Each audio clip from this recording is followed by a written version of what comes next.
Hi everybody. The next problem for chapter 9 is problem 9-3B. It's depreciation by three methods, but now instead of doing it for a full year, we're going to use partial years for that first year. Layton Company purchased tool sharpening equipment on October 1st for $108,000. The equipment was expected to have a useful life of 3 years or 12,000 operating hours and a residual value of $7,200. The equipment was used for 1,350 hours during year one, 4,200 hours in year two, 3,650 in three, and 2,800 hours in year four. So what we're going to do is they want us to determine the amount of depreciation expense for the years ended December 31st for year 1, 2, 3, and 4 by the three methods we've talked about in this chapter. So for the first method, we're going to start with, we're going to use the straight line method.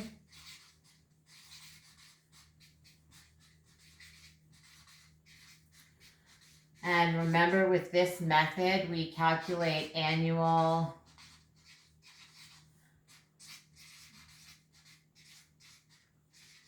depreciation expense once, and then we use the same amount every year over the useful life of the asset. So, and remember, this is cost minus residual over life. Okay, so if we're going to fill in the information for this asset, the cost of the asset was $108,000. The residual value was $7,200, and our asset has a life of 3 years. Okay, so if we take our cost minus the salvage value, that's going to give us our depreciable cost, which is the same for all three of our methods here. So $100,800 divided by 3 years. If we do that, we arrive at $33,600 for a full year's worth of depreciation. Now, remember that we purchased this item on October 1st. Our year end is December 31st, so that's October, November, and December. So we only had the asset for 3 years that first year. So in year one, for year one, our depreciation cost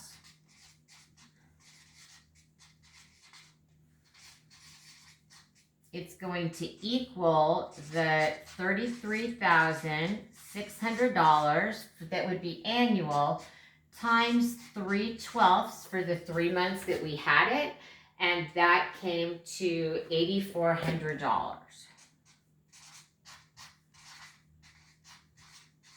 And that was for 3 months in year one. Okay. So then when we look at year two,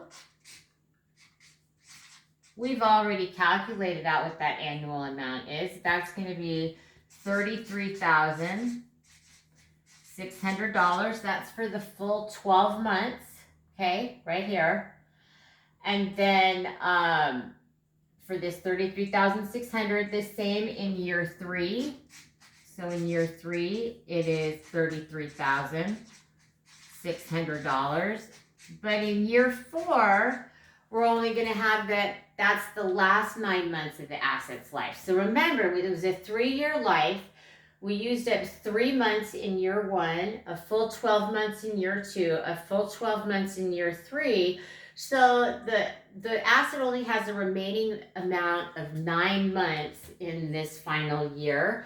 And that is the amount of that depreciation is $25,200, which you can calculate it out as taking $33,600 and multiplying it by 9/12 or $33,600 minus the $8,400 from year one. So that's how we calculate using the straight line method. Then in the second method, they want us to use the units of activity method.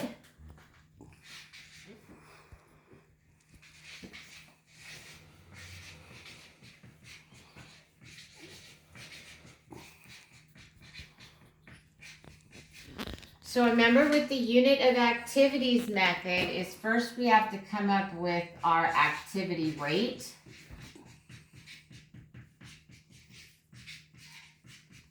Again, that's going to be cost minus residual over our units of activity. Okay, and so here we know that our cost minus our residual value is the depreciable cost of $100,800, and the total hours available are 12,000 hours. So that's going to give us an activity rate of $8.40 per hour. Okay, and then to calculate out our depreciation each year, we're going to take the total number of hours used and multiply it times that activity rate. So when we do year one, and remember this is for our depreciation expense. So in year one, we used 1,350 hours. So we had 1,350 hours. We multiply that times $8.40.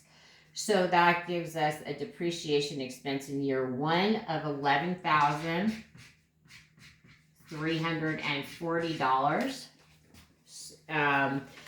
In year two, we had 4,200 hours. So we had 4,200 hours. We're still going to use the same rate, $8.40. So that in year two is going to give us $35,280. That's year two. In year three, we're going to take 3,650 hours times $8.40, and that equals 30,660.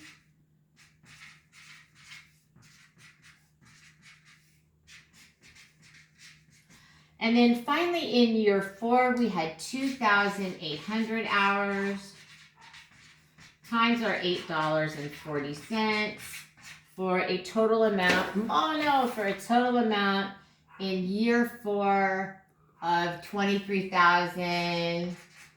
I'm going to pause the video for a second.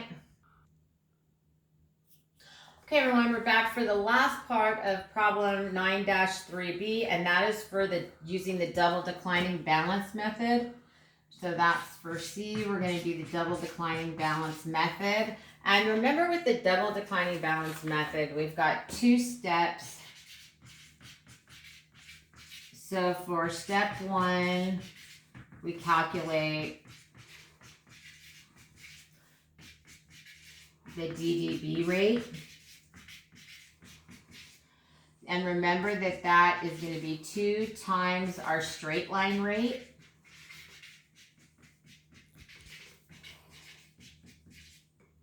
So we've got 2 times 1/3, which is going to equal 2/3. Or this is where they want us to round to go out 4 decimal places. So or 0.6667. So we're going to use that when we're calculating out our depreciation for each year.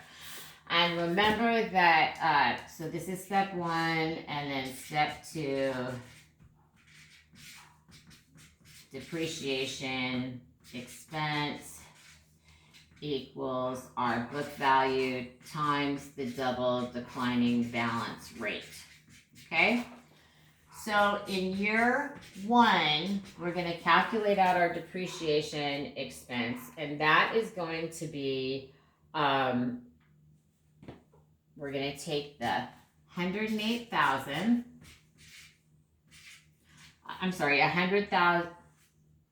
Pause for 1 second. Okay, I got lost on my sheet. So in year one, we're going to take the cost of the asset or the book value, because we haven't taken any depreciation yet, of $108,000.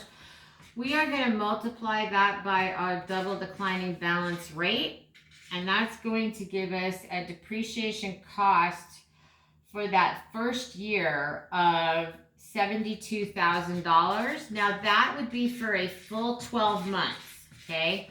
For a full 12 months. But remember, we've only had this asset for 3 months.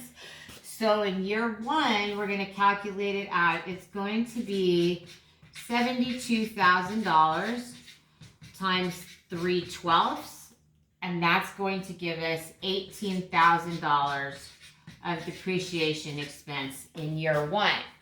And then at the end of year one, we are going to have a book value of $90,000. So our book value is going to equal $90,000, which is the cost of $108,000 minus the first year of depreciation. So that's how we got our book value. And that's the book value that we're going to use in year two. So in year two, we're going to calculate it out. We've got our book value of $90,000. This is a full 12 months. So we're going to multiply that times our 6667. And that's going to give us depreciation expense for that second year of $60,000.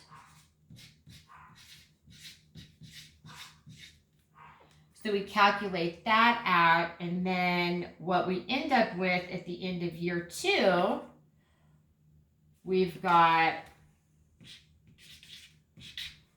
our book value is going to equal the $108,000 minus the $60,000 of depreciation we took this year and the $18,000 worth of depreciation we took in year one.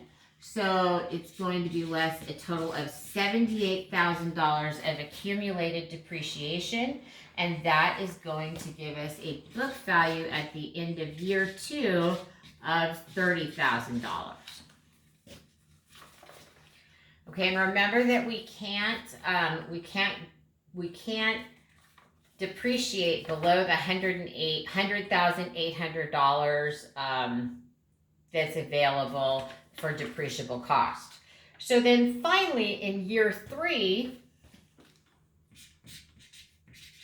we're going to calculate out our depreciation expense. We're going to calculate that out. That's going to be $30,000 times 0.6667. That's going to give us a depreciation amount in year three of $20,000.